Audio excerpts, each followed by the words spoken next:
السلام علیکم ورحمۃ اللہ وبرکاتہ نحمده ونصلی علی رسوله الکریم اما بعد فاعوذ باللہ من الشیطان الرجیم بسم اللہ الرحمن الرحیم رب اشرح لی صدری ویسر لی امری واحلل عقدۃ من لسانی یفقهوا قولی واجعل لی وزیرا من اہلی ربنا زدنا علما اللہم فقہنا فی الدین رب یسر ولا تعسر وتمم بالخیر اللهم لا سهل الا ما جعلته سهلا وانت تجعل الحزن سهلا اذا شئت اللهم انا نسألك علما نافعا وعملا متقبلا ورزقا حلالا طيبا واسعا وتوبة صادقا قبل الموت وراحة عند الموت ورحمة ومغفرة بعد الموت الہی آمین۔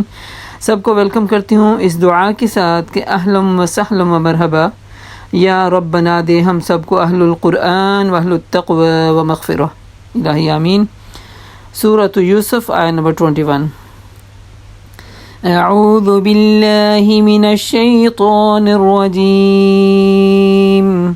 بسم اللہ الرحمن الرحیم۔ وقال الذي اشتراه من مصر لامرأته أكرمي مثواه عسى